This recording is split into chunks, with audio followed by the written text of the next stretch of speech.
Half the Truth. Chapter 6, The Fourth Thread. On the 13th day, I find out. The van that brings him is different from the cars that delivered the rest of us. It's a medical transport. I recognize the type from my mother's last months, when vehicles like these became the background scenery of our lives. White, boxy, with a hydraulic lift at the rear. My spatial awareness tracks it through the gate and around to a side entrance I didn't know the building had. A ground-level door wide enough for equipment, wide enough for a wheelchair. 2 attendants and a boy. The boy is in a wheelchair. That's the first thing my spatial sense registers. The mechanical shape of the chair, the way his body sits in it with the practiced posture of someone who's been sitting this way for years, not weeks. This isn't temporary. This is his life.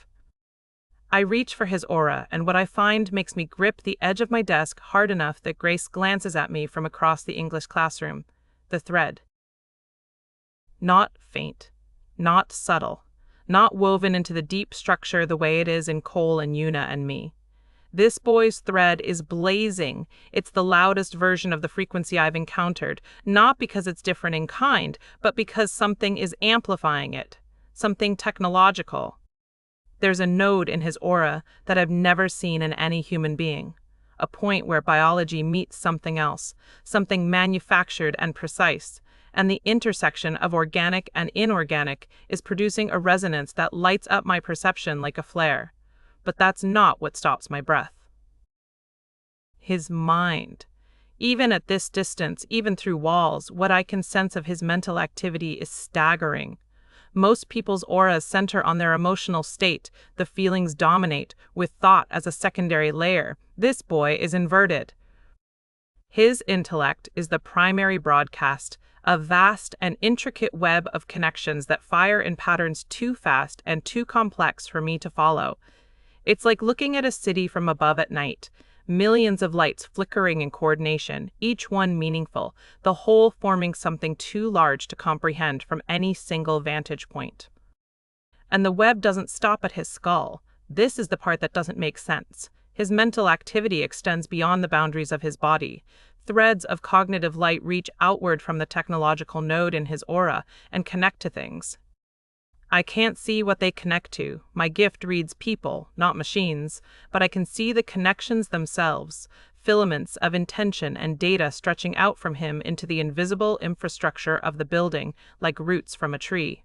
He's touching the building's systems. Sitting in a wheelchair, being unloaded from a medical van, and his mind is already inside the walls. 4 threads. I put my head down on my desk. Grace asks if I'm okay. I tell her I have a headache, which isn't a lie. His name is Kai Adeyemi. I learn this from Janet at the front desk, who mentions it to another staff member within range of my hearing while I'm passing the lobby after class. The staff member's aura carries the particular blend of pity and discomfort that able-bodied people produce when confronted with a teenager in a wheelchair. The awkward calculus of how much to help versus how much to pretend everything is normal. I finally see him with my actual eyes at lunch.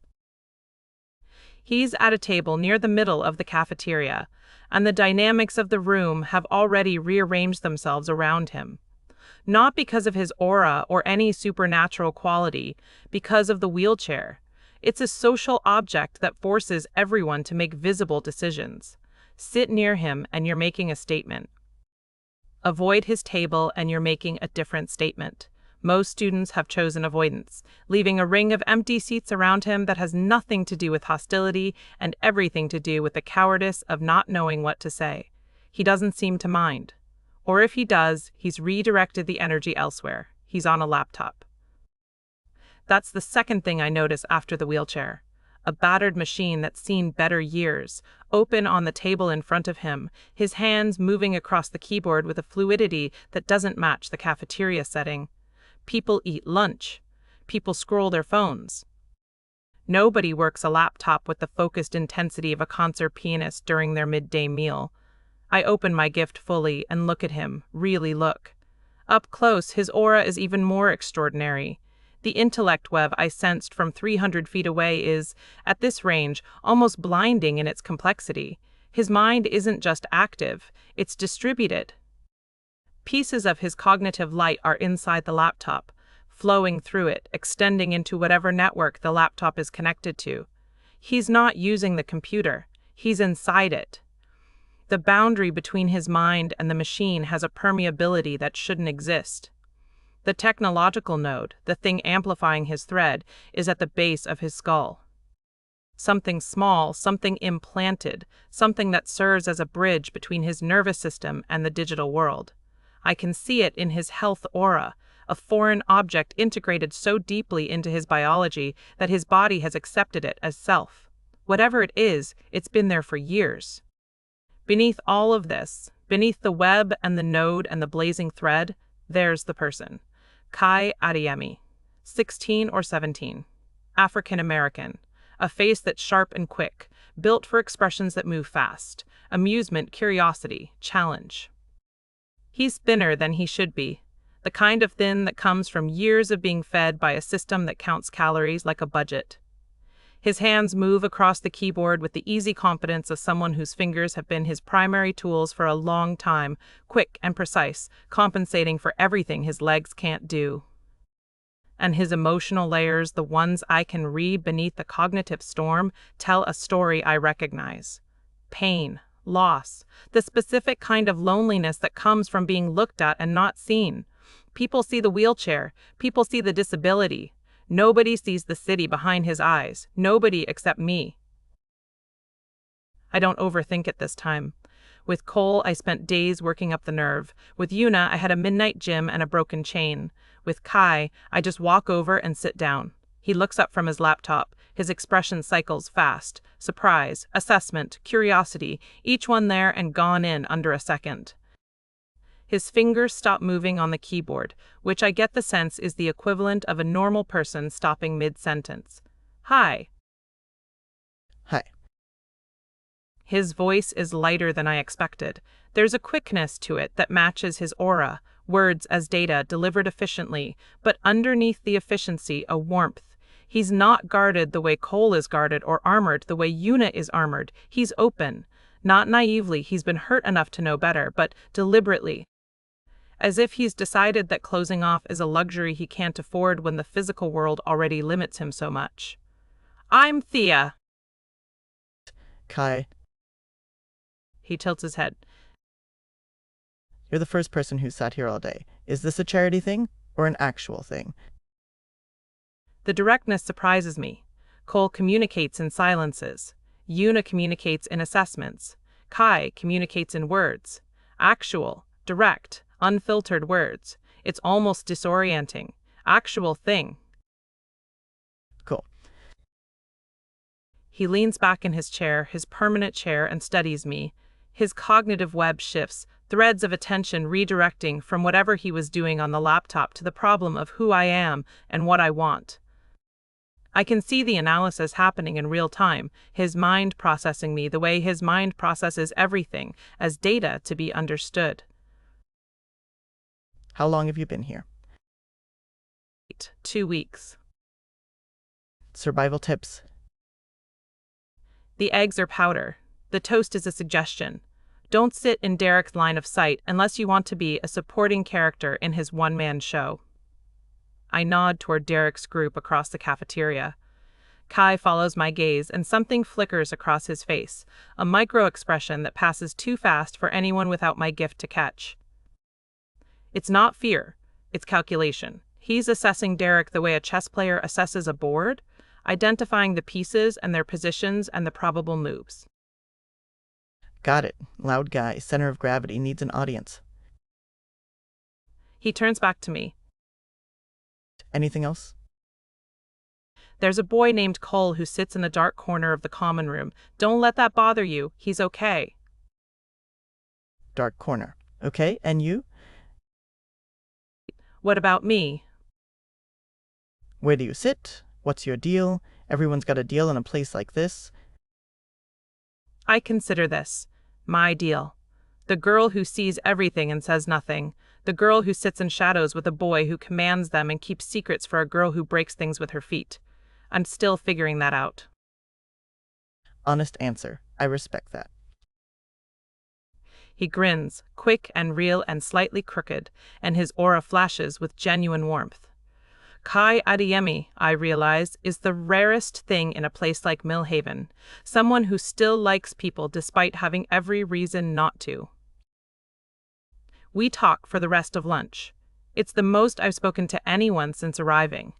Kai has a way of asking questions that doesn't feel like interrogation. They're curious rather than probing, offered rather than demanded.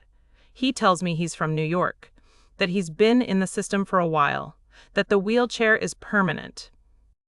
He says this last part without pity or performance, just fact, and his aura doesn't flinch when he says it. He doesn't tell me about the implant. He doesn't tell me about the web of cognitive light that extends from his skull into every electronic device within reach. He doesn't tell me that while we've been sitting here talking, part of his mind has been inside the school's network, and I've been watching the filaments extend and multiply like a vine finding new surfaces to climb. But then something happens. Derek's group gets loud, louder than usual. Someone tells a joke. The laughter is sharp and performative, and it bounces off the cafeteria walls.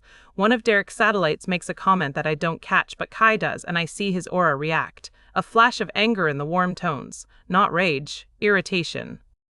The specific irritation of someone who's heard variations of whatever was said 1,000 times before. The comment was about him, about the wheelchair. I don't need to have heard the words to know this. Kai's jaw tightens, his fingers twitch on the table, and the lights in the cafeteria flicker. It's brief, half a second, maybe less. The overhead fluorescents stutter, a rapid on-off-on that makes the room blink. Most people don't even notice. A couple of students look up. Someone says, "This building is trash," and people laugh and the moment passes. But I was watching Kai when it happened. The flicker coincided exactly, with the tightening of his jaw and the twitch of his fingers. And in my sight, the web of cognitive light that extends from the node at the base of his skull surged outward for that half second, reaching into the building's electrical system like a hand grabbing a live wire. It wasn't intentional. It was the same kind of involuntary response as Cole's shadow sliding toward Derek, emotion-triggering ability, bypassing consciousness entirely. Kai flexes his fingers under the table, looking at them for a moment with an expression I recognize from Cole's face after the shadow moved, the uneasy awareness that something just happened, and you're not sure it was you, and you're not sure it wasn't. He catches me watching him. For a second, we just look at each other. His cognitive web reorganizes, threads of analysis redirecting toward me with a speed and focus that makes the hair on my arms stand up. He's not just looking at me. He's processing me. Bad wiring. His voice is steady, but his aura isn't. Yeah, bad wiring. The same lie I told over a sheared chain in a midnight gym. Old equipment, rusted metal. Bad wiring. The comfortable fiction we build around the things we can't explain, the things that would terrify the people around us if they knew. Kai's eyes narrow.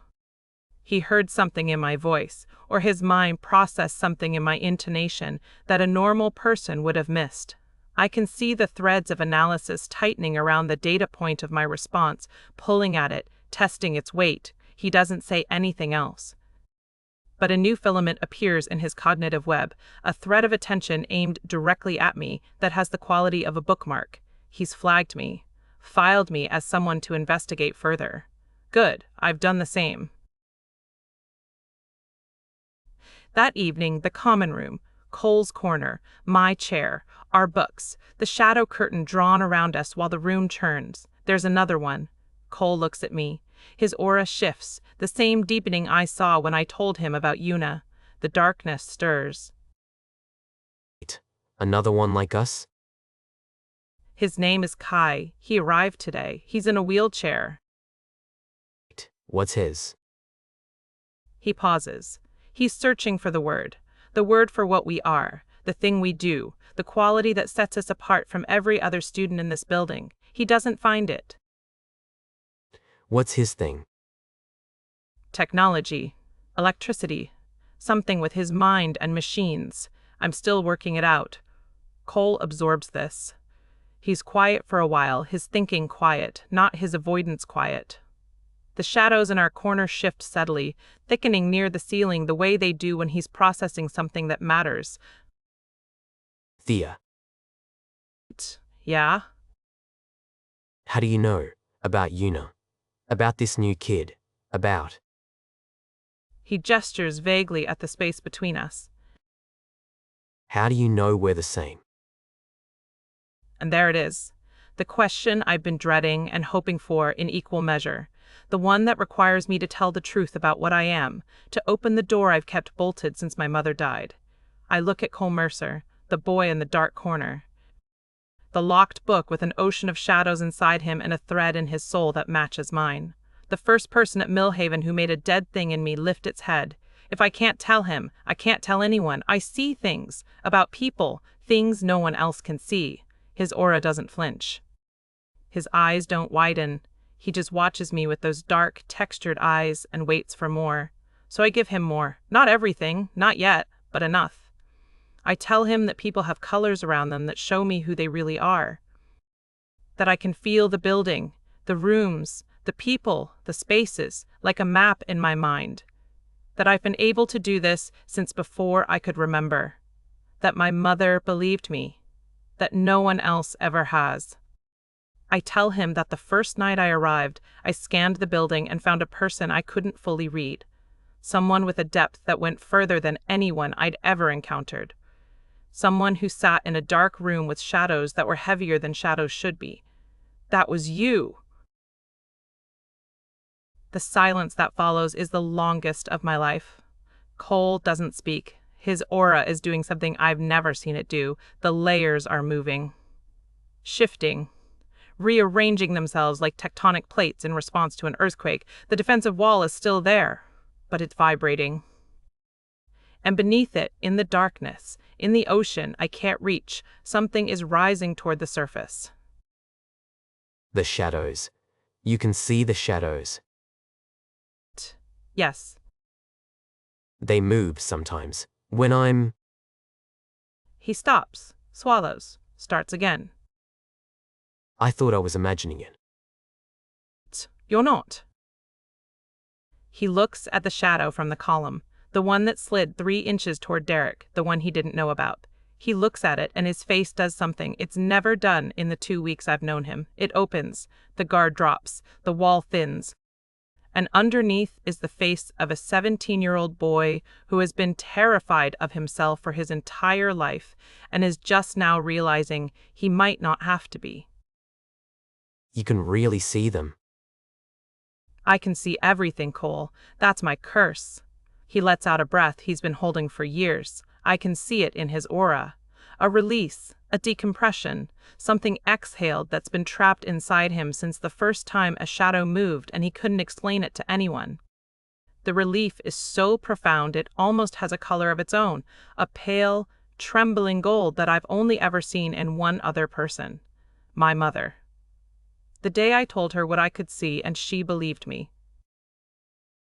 Cole believed me, just like that. No tests, no proof demanded, no slow retreat behind polite skepticism. He believed me because he lives in the impossible too, and when someone from the same country shows up speaking the same language, you don't need a passport. 4. What? There are 4 of us. You, me, Una, and Kai. We all have something. We all carry the same thread. I don't know what it means or why we're all here, but it's real, and it's connected, and I stop. Because what I think is enormous and fragile, and I'm afraid that saying it out loud will make it sound insane. You think we're supposed to find each other. I look at him. Yeah, I think we're supposed to find each other. The shadow from the column stretches toward us. Not 3 inches this time, a full foot, reaching across the floor like a hand extended in agreement. Cole watches it happen. This time, he knows. He looks at me. And for the first time since I've known him, Cole Mercer smiles. It's small. It's cautious. It's the most beautiful thing I've seen at Millhaven. Later, room 217. The dark. The map. 4 threads humming in the building. Cole in his room, his shadows lighter somehow, less dense, as if the act of being believed lifted a weight from the darkness itself. Una in her room, coiled and controlled, the thread pulsing steadily in her foundation. Kai in his room, his cognitive web still extending into the school's systems even in sleep, the implant at the base of his skull glowing faintly in my perception like a pilot light. And me, lying in the dark with my mother's book on my chest and a feeling in my chest that I haven't felt since before she died. Hope. Fragile, stupid, dangerous hope. The kind that makes you vulnerable, the kind that my mother held on to until she couldn't, until the weight of whatever broke her was heavier than hope could carry. I know what happens when hope fails. I watched it happen in the colors of my mother's fading aura, day by day, until the light went out. But tonight a boy smiled in a dark corner because I told him he wasn't imagining the impossible things he can do. Tonight I said the words out loud for the first time since my mother died. I see things, and the world didn't end. Tonight there are 4 people in this building who carry the same thread in their souls, and one of them just looked at me like I was the answer to a question he'd been asking his whole life. 4 threads, 1 frequency, the same song. I don't know what we are. I don't know why we're here. I don't know what the thread means, or where it comes from, or what it's building toward. But I know we're supposed to find each other. Cole said it before I could, which means he feels it too, which means it's not just my gift talking, it's something bigger. Something that put 4 impossible people in one improbable place, and waited for the girl who sees everything to start connecting the dots. My mother said someday. Someday is now.